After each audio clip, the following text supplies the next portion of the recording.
What depression, discouragement, despair often brings is distorted information. Elijah is by himself. Depression gets worse if there's nobody in your life to change your thinking. See, if you're feeling sorry for yourself and you're talking to yourself, that's a bad conversation for yourself. You're already feeling sorry and there's nobody to talk to but you, about you, regarding you, to tell you what you ought to do, and you aren't in a place to even hear you correctly, then your discussion with yourself is helping yourself to become worse off about you. So God then enters the picture and tells him, Elijah, tell me how you feel. Stop talking to yourself. Because when you talk to yourself, you were getting depressed, you were suicidal. Start talking to me, okay? Now I'm gonna show you the wind and the rain and all that stuff. Now y'all talk to me, because you talking to you is killing you. Says I don't want you to kill you. Stop talking you to you, and y'all talk to me. God has an angel for you. He's got a person for you. He has himself for you. He gave Elijah all three of those to give him a supernatural experience to lift him out of his depression. And one of the reasons that the church exists is to have people available in your life when you are down who can embrace you, minister to you, lift you up, and he can use you to do the same thing for somebody else. Because when we are depressed, we need another perspective.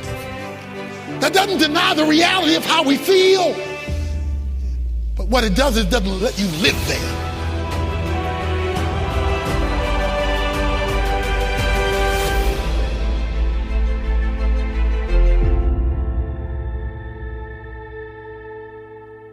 As we continue with the study of the life of Elijah, we want to look at now another kind of supernatural miracle he needed. This was not a miracle that had to do with money and houses and land. This was a miracle that had to do with his need to be lifted out of his depression.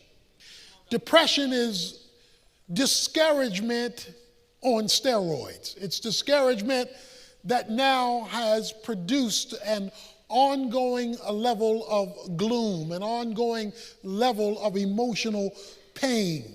And when discouragement becomes depression, depression unresolved becomes despair. And when depression becomes despair, that ongoing discouragement that has led to depression, which now results in despair, produces a sense of hopelessness. That's our situation with Elijah. He's going to find himself where many of us have often found ourselves, in a black hole. He's going to find himself looking for a light at the end of the tunnel, only to discover it's the light of an oncoming train. Because his whole world is going to be turned upside down in a day. When we come to chapter 19, we find out what led to this emergency shift in his emotions. You see, he had an expectation, because when we finished chapter 18, he had told Ahab, cheer up, laugh, party, eat, and drink, because it's going to rain. And Ahab got in the chariot and made his way home. Elijah beat him home by running. Ahab had a controlling wife. He had a woman who was telling him what to do.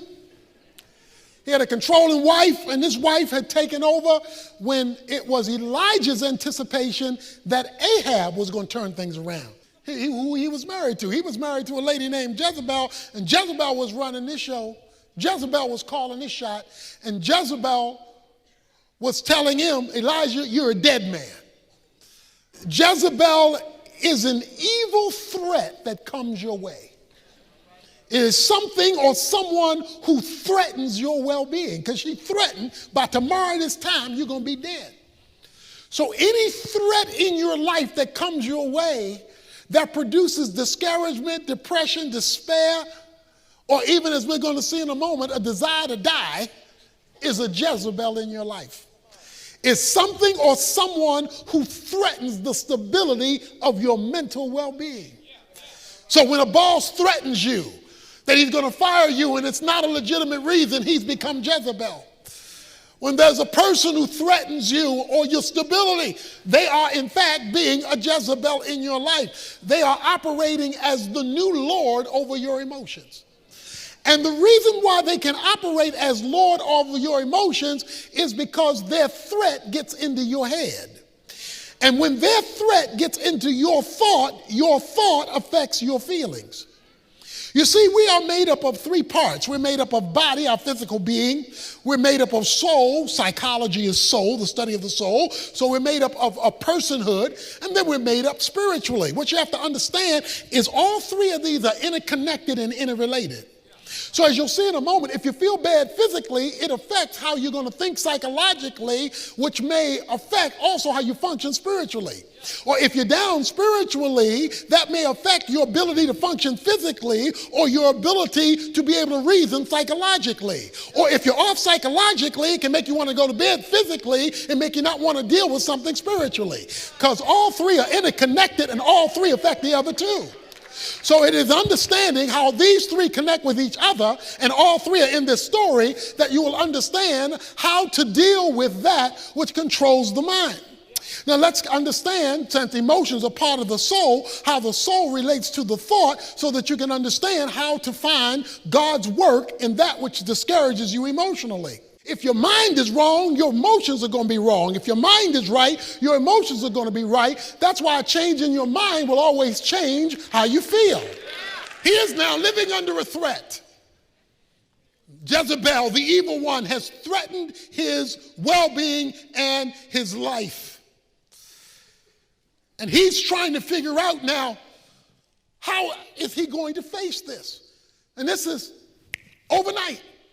His whole life has changed because somebody has gotten into his head. So what he does is he goes on another day's journey. The man had run 15 miles. Now he's going to go on a whole nother day's journey. He sits under the juniper tree, verse 4, and he requests for himself that he might die. It is enough now, O Lord, take my life, for I am not better than my fathers. He wants to die 24 hours after the biggest miracle he's seen. This is a fast, slippery slope. Okay, watch this now. Elijah is not a carnal Christian. Elijah is not an unspiritual person. He's been called a man of God. We just saw the hand of the Lord was on him. So guess what? It's possible for spiritual people to get depressed. So you can be spiritual and be down. You can be spiritual and be emotionally struggling through something. So don't automatically feel that your discouragement is due to your carnality. Now, if you are carnal and if you are spiritual, then it could very well be related to that. But it's not automatically related to that, specifically in the life of someone who is pursuing God. So he's ready to give up. He's ready to throw in the towel. And when he's ready to throw in the towel, he lays down because he's so tired under a juniper tree, which is only a tree big enough for one person to lay under it. And there was an angel touching him and said, arise, eat, verse 5. He looked up, and behold, there at his head a bread cake baked on hot stones, a jar of water, so that he ate and drank and lay down again. When did the angel show up? The angel only showed up after Elijah had had an honest conversation with God. You see, he told God, I want to die. He told God, I'm not good as my fathers. He told God, I have nothing left. He told God, I'm done. And God sent an angel. But he still wants the real thing because he knows what you're going through. The scripture says he knows we're of flesh.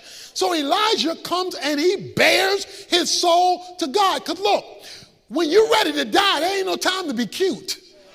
When you so low you want to throw in the towel, that's not the time to play church. That's not the time to just go through religious activity. He gets raw with God. Second thing I want you to notice is how God addressed him. The first need he addressed was his physical need. Because one of the causes of discouragement, depression, and despair